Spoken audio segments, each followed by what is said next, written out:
नमस्कार। प्राइम संवादमा स्वागत छ। म दृष्टिवाणी धेताल। विगत लामो समयदेखि अस्तव्यस्त रहेको नेपालको शिक्षा र त्यसबाट प्रभावित भएका नेपाली विद्यार्थीहरूको भविष्य अन्योलग्रस्त भइसकेको छ।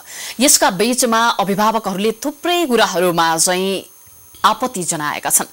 सरकारी स्कुलसँगको गुनासो त्यत्तिकै छ, अझ प्राइभेट सेक्टरका स्कुलहरूबाट अभिभावकले के कतिसम्म झेल्नु परेको छ भन्ने त पछाडिका दिनहरूमा हामीले प्राप्त गरेका सूचना समाचारबाट पनि यहाँहरूले थाहा पाउन सक्नुहुन्छ। हामीले पनि त्यही अनुरूपमा आकलन गर्ने एउटा परिस्थिति बनिसकेको छ। नेपालमा विद्यार्थीहरूको हकितका लागि भनेर धेरै संघ संस्थाहरू छन्, धेरै भातृ संगठनहरू पनि छन्, जसको भूमिका कसरी अगाडि बढिरहेको छ भन्ने एउटा प्रश्नवाचक चिन्ह छ। तथापि हामी अभिभावकहरूले पनि आफ्ना बालबालिका पढिरहेको अवस्था, त्यहाँको स्कुलको पेरिफेरीको अवस्था लगायतका सामान्य भन्दा सामान्य कुरामा ध्यान दिन नसक्दा पछिल्ला दिनहरूमा झन् ठूला ठूला समस्याहरू आइरहेका छन्। आज हामी यिनै विषयमा केन्द्रित रहनेछौँ। हामीसँग अभिभावक संघका अध्यक्ष सुप्रभात भण्डारी हुनुहुन्छ। उहाँलाई स्वागत गर्छु कार्यक्रममा। स्वागत छ सर। धन्यवाद। नमस्कार। पछिल्लो समय विद्यार्थीहरूले पढ्न पाएका छैनन्, अभिभावकले पैसो तिरिरहनु परेको छ। अझ भन्नुपर्दाखेरि लिँदै नलिएको कपी किताबको पनि शुल्क बुझाउनु परेको छ भनेर एउटा खालको आन्दोलन नै सुरु भइसकेको छ। यहाँहरू समन्वय गर्दै हुनुहुन्छ भन्नुहुन्छ। विद्यार्थीले हाम्रा समस्या सुनिदिने कोही पनि भएनन् भनिरहेका छन्। अभिभावक त्यसैगरी आक्रोशित छन्, दुखित छन्।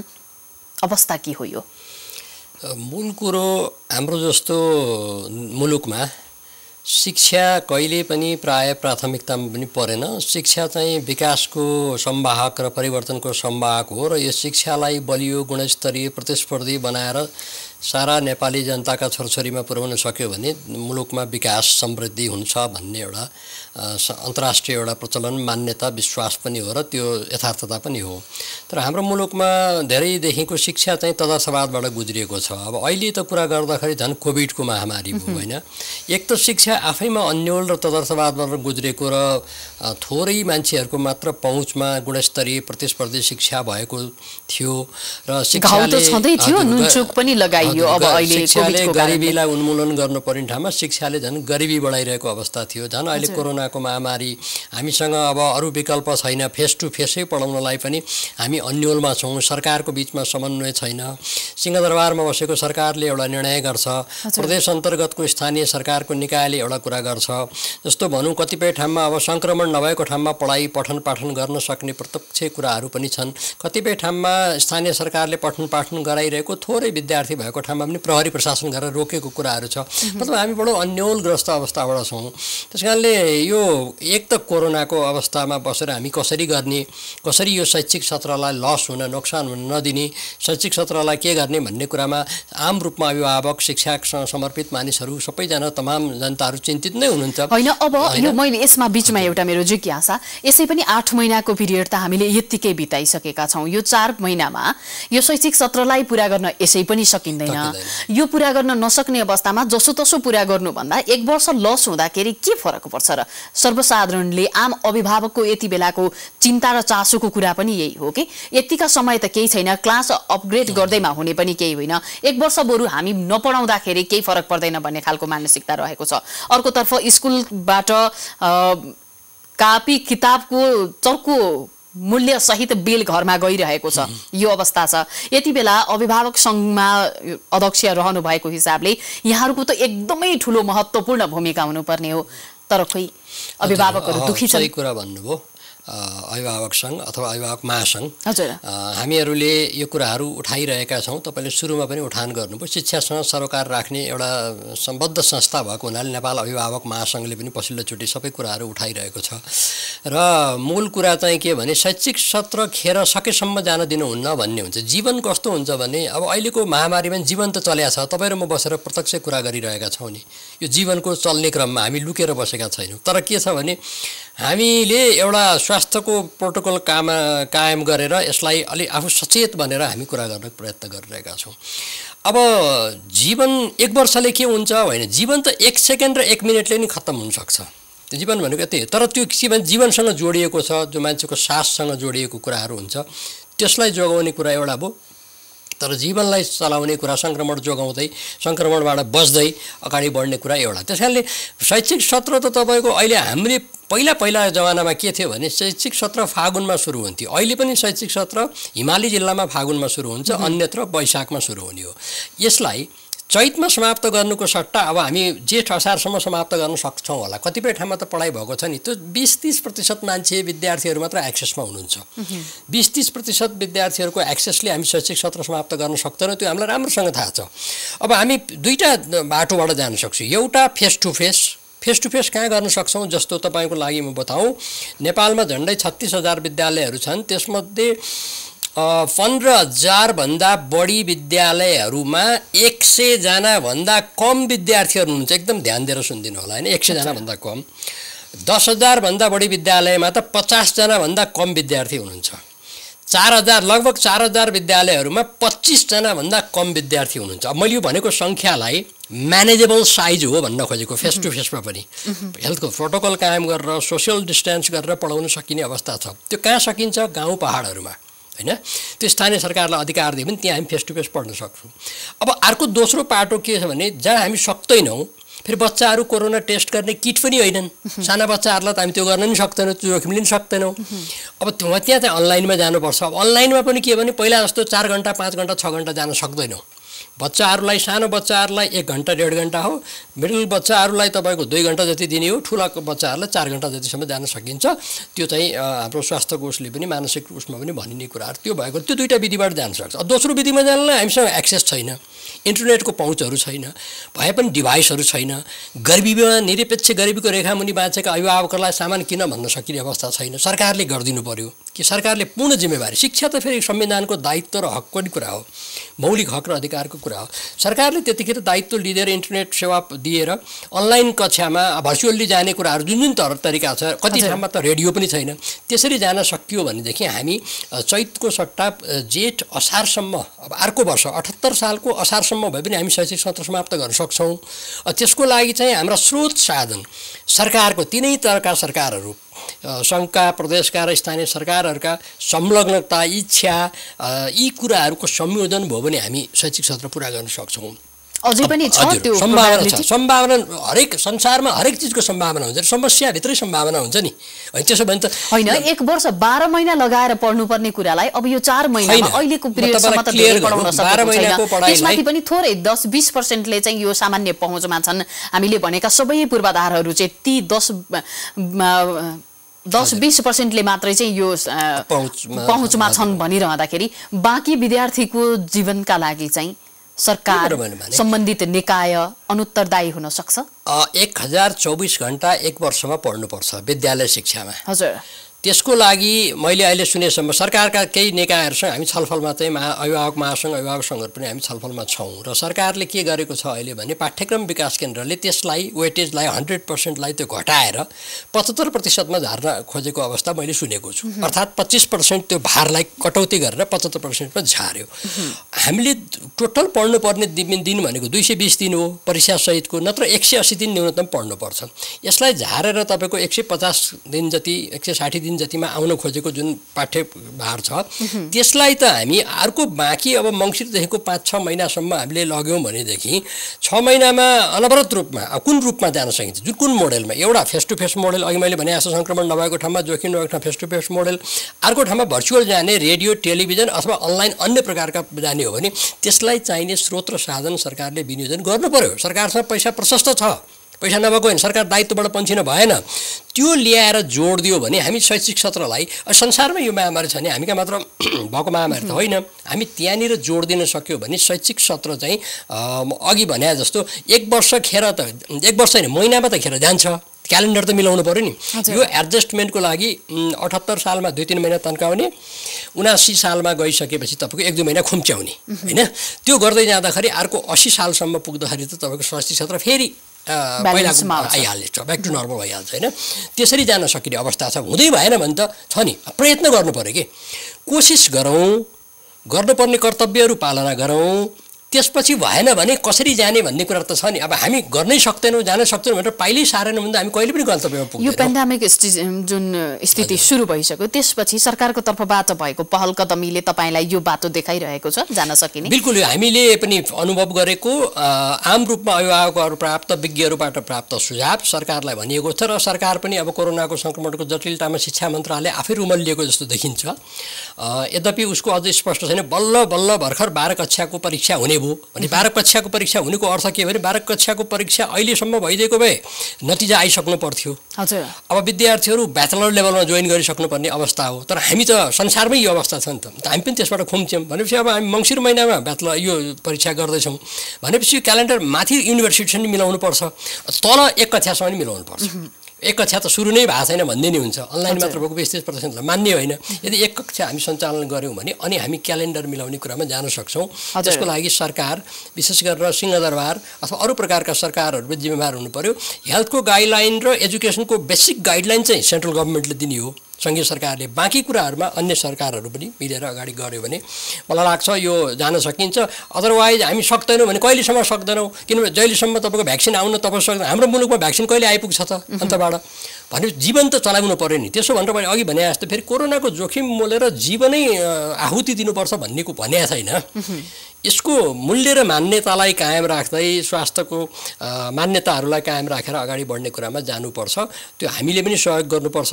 सरकार अझ बढी जिम्मेवार भएर आउनुपर्छ, स्रोत साधन दिनुपर्छ। मैले अघि चाहिँ डिभाइसहरू दिनुपर्छ। आजभन्दा 10 वर्ष अगाडि सरकारले प्रति विद्यार्थीलाई एउटा ल्यापटप दिने कार्यक्रम ल्यायो। त्यो कार्यक्रम असफल भएर गयो। त्यो बेलामा कोरोना आउँछ भनेर गरे त होइन नि। अहिले पनि ल्यापटप बाँडे हुन्छ नि। सरकारसँग 20 अर्बभन्दा बढी पैसा त अहिले खर्च नभएर बसेको पैसा छ, झन्डै 21 अर्ब पैसा। एससीको परीक्षामा मात्र परीक्षा भएन, फिर्ता गरेन, त्यो पैसा मात्र 14 करोड पैसा छ। पैसा हेर्दा 14 करोड सामान्य हुनसक्छ। त्यो 14 करोड गरिब र अभावमा बाँचेका विद्यार्थीहरूलाई सामग्री दियो भने त ठुलो कुरो हुनसक्छ नि। हामी गर्नुपर्छ, इच्छा शक्ति हुनु पर्यो होइन। त्यो रूपमा गऱ्यो भने मलाई लाग्छ गर्न सकिन्छ। तपाईँहरूले समन्वय गर्दाखेरि सरकारका पक्षबाट के कुराहरू आउँछन् यो विषयमा? अहिले सानो कुरा मात्रै हो, यो सुन्दाखेरि सानो छुस्स भने जस्तो लाग्छ, तर पनि सरकारले रहेको बजेटलाई सही सदुपयोग गर्ने, शिक्षाको क्षेत्रमा लगाउने, बालबालिका जहाँ चाहिँ साँच्चै नै शिक्षाको पहुँचमै पुग्न सकेका छैनन् तिनीहरूसम्म पुर्याउने एउटा किसिमको अथुट गर्ने हो भनेदेखि यो किसिमको सवाल तपाईँहरूले गर्दाखेरि उनीहरूले जवाफ दिन्छन् या सवाल तपाईँहरू मिडियामा मात्रै गर्नुहुन्छ? हामीले कति राम्रो कुरा गरिदिनु भयो, धन्यवाद छ दृष्टिबहादुरजी। के अरे हामीले यो कुरा सरकार समक्ष राख्दा हामीले बुझेको सरकार चाहिँ के हो भने सरकारको काम भनेको संविधानको अक्षरशः कार्यान्वयन गर्ने, पालना गराउने। शिक्षा मौलिक हक र अधिकार हो, शिक्षा निःशुल्क अनिवार्य पनि हो। यो यति कुरा ध्यान दिउँ। तपाईँले फीमा पनि जोड्नु भएको छ, फी सरकारले लिएका छन्, अहिले अनलाइनका नाममा निजीले लिएका छन्। लिनु ठिक पनि होला, बेठिक पनि छ। यी कर्मकाण्डीय कुराहरूमा हामी छलफल गरेर जाउँला। सरकारलाई हामीले यो कुरा भनिरहँदा, सरकारका मानिसहरूसँग छलफल गर्दा हामीलाई दुःख लाग्छ, कहिलेकाहीँ खेद व्यक्त गर्ने पनि मन लाग्छ। के मानेमा भन्दा हामीले देखेको सरकार त शिक्षा मन्त्रालय हो नि, हाम्रो लाइन मिनिस्ट्री त शिक्षा मन्त्रालय हो। हामी शिक्षा मन्त्रालयसँग कुरा गर्दा शिक्षा मन्त्रालय के भन्नुहुन्छ, शिक्षा मन्त्रालयका पदाधिकारीजीहरू भने हामीले यो कुरा अर्थ मन्त्रालयलाई भनेका छौँ। अर्थ मन्त्रालयले के गर्छ हामीले जान्ने, सिंहदरबार सङ्घीय सरकार त जो भयो नि एउटै हो नि, एक द्वार प्रणालीबाट यो कुरा हुनुपर्छ। अर्थात् यो पैसाको कुरा गरिरहँदाखेरि यो बारेमा हामीले अर्थ मन्त्रालयलाई भनेका छौँ। अर्थ मन्त्रालयले गर्छ, कहिले गर्छ अर्थ मन्त्रालयले जानेको छ। बाँकी कुरा त सिङ्गो सरकारले मिलाउने कुरा हो नि। यो कुरा त हामीले भन्ने विषय नै होइन कि। जस्तो अब प्रत्येक दिन दिवा खाजाको लागि भनेर विद्यार्थीलाई पैसा छुट्याइएको छ, त्यो झन्डै 7-8 अर्ब पैसा छ। त्यसपछि अरू किसिमका छात्रवृत्तिका कुरा गरेर सबै जोड्दाखेरि लगभग 20 अर्ब 70 करोड रुपियाँ पैसा र यो पछिल्लो 14 करोड परीक्षाको पैसा सुत्ता गर्दा झन्डै 21 अर्बभन्दा बढी पैसा त अहिले खर्च नभएर विद्यालय चलेन नि चैतदेखिको। प्रत्येक दिन खर्च हुने पैसा त के भयो, त्यो फ्रिज भएर बस्यो। त्यो त त्यत्तिकै छ नि त। त्यो पैसालाई सदुपयोग गर्दै रचनात्मक कुरामा गर्नका लागि चाहिँ विद्यार्थीहरूमा खर्च गर्दै हुन्थ्यो नि। त्यो गर्नलाई के भयो भने मैले तपाईँलाई जवाफ दिइहालेँ। बाँकी कुरो त सरकारले जान्ने कुरा भयो, सिंहदरबारले जान्ने कुरा। हामी त सरोकारवाला जनचासोका विषयमा कुरा उठाउने एउटा नागरिक समाज अथवा एउटा एक किसिमको संस्था भएको हुनाले हामीले एडभोकेसीको रोल गरेर हामी एडभोकेसी गर्ने काम मात्र गर्ने भयौँ, जुन हामीले गरेका छौँ। गर्दाखेरि मैले तपाईँलाई भनिहालेँ शिक्षा मन्त्रालय अन्यल छ, अर्थ मन्त्रालयलाई थाहा छैन अथवा अर्थ मन्त्रालयले गरेको छैन।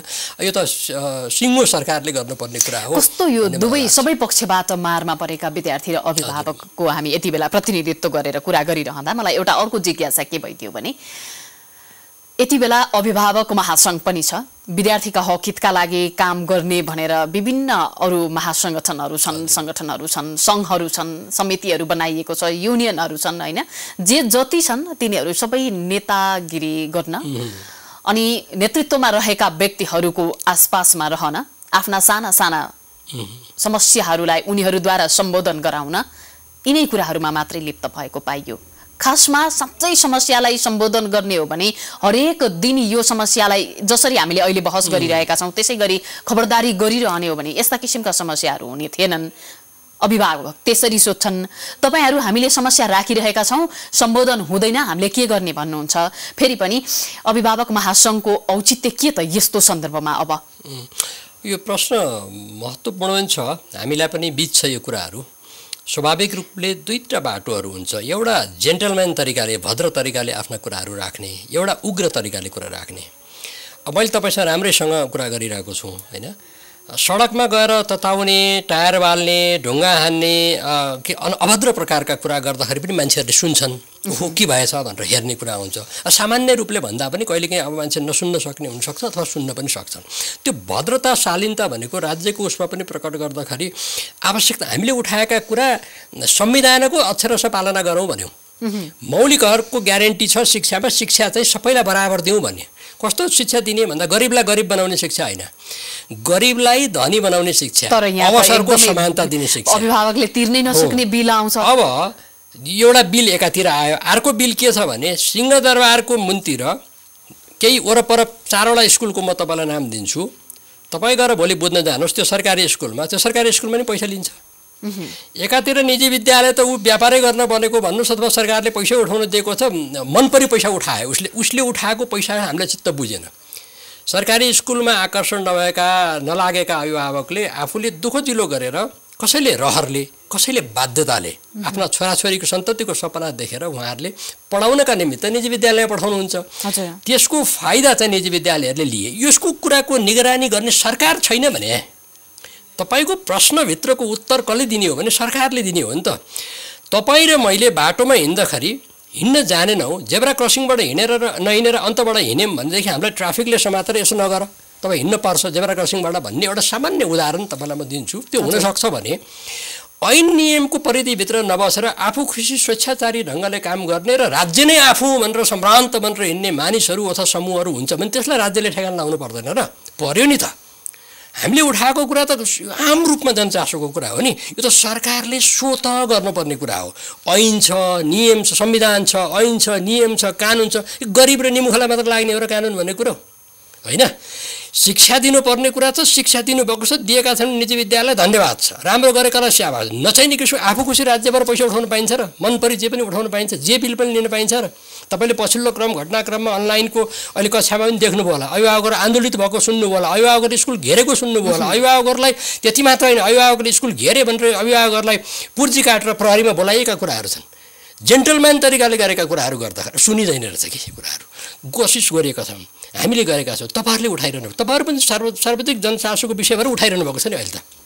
कसै मेरा लागि होइन नि, हाम्रा तमाम नेपालका विद्यार्थीहरूका लागि, अभिभावकका लागि र शिक्षा राम्रो होस् भन्नका लागि उठाइएको। किनभने शिक्षा राम्रो भइदियो भनेदेखि हेर्नुहोस् मुलुक परिवर्तन हुन्छ। संसारका मुलुकहरूलाई हामीले हेऱ्यौँ भने जुन जुन देशमा शिक्षा बलियो छ वा जनताहरू शिक्षित भएका छन् त्यो मुलुक परिवर्तन भएको छ, त्यो मुलुक समृद्ध भएको छ।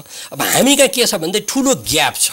अब हामी कार्यक्रमको अन्त्यतिर पनि छौँ सुप्रभात सर। यति बेला मलाई एउटा अर्को के जिज्ञासा भने तपाईहरू प्रत्यक्ष सरकार राख्नुहुन्छ, प्रत्यक्ष रूपमा समन्वय गर्नुहुन्छ सरकारसँग पनि, स्कुलहरूसँग पनि, विद्यार्थी अभिभावकहरूसँग पनि हैन। यो भएको नाताले हरेक स्कुलमा स्कुलले दिएको फ्यासिलिटी र स्कुलले पढाउने उनीहरूको स्ट्यान्डर्डको आधारमा चाहिँ शुल्क निर्धारण गरिएको हुन्छ भनिन्छ हैन। अब यो शुल्क निर्धारणको कुरालाई हेर्ने हो भनेदेखि आकाश जमिनको फरक छ।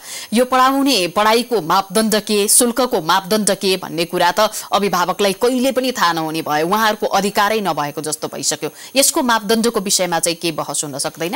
मापदण्ड छ। अहिले पनि नयाँ कार्यपालिका मतलब स्थानीय सरकारहरूले कार्यविधि नबनाइसकेको अवस्थामा पुरा संविधानकै केही उसमा बनेका ऐन कानुन, शिक्षा नियमावलीमा स्कुलहरूको न्यूनतम सुविधाहरू तोकिएको छ। के सुविधा हुनुपर्छ स्कुलको लागि।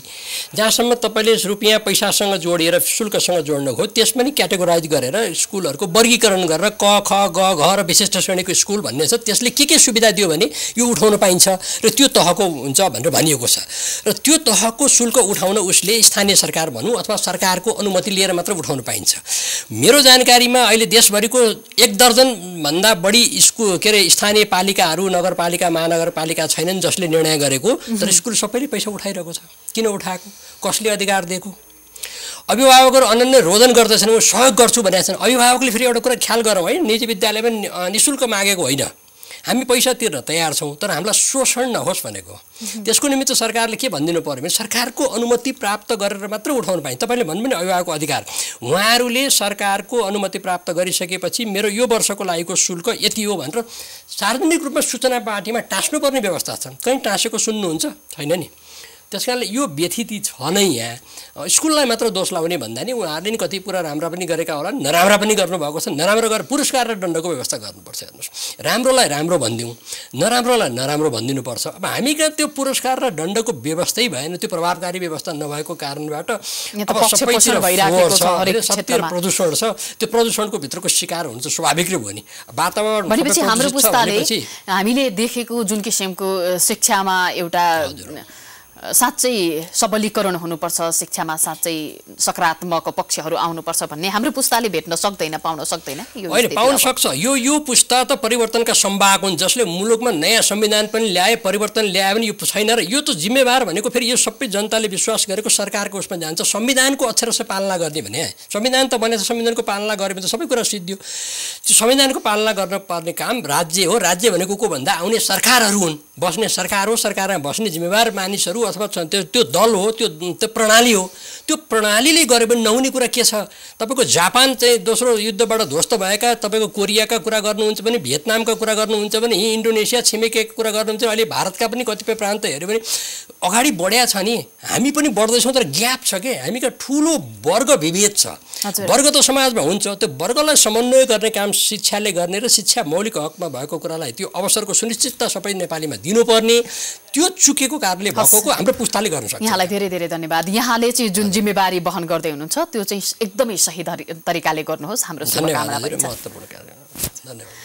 दर्शकवृन्द, आज हामीले शिक्षा क्षेत्रमा भएको विकृति, पछिल्लो समयको चर्को शुल्कका कारणले अभिभावकले बेहोर्नु परेको समस्या र अभिभावक महासंघका अध्यक्ष सुप्रभात भण्डारीसँग यसको सबल पक्ष र दुर्बल पक्षका बीचमा के कस्तो किसिमको तारतम्यता मिलेको छैन भन्ने सन्दर्भमा कुराकानी गर्यौं। कार्यक्रम हेरिदिनु भएकोमा यहाँप्रति पनि आभार व्यक्त गर्दै बिदा हुन्छु। नमस्कार।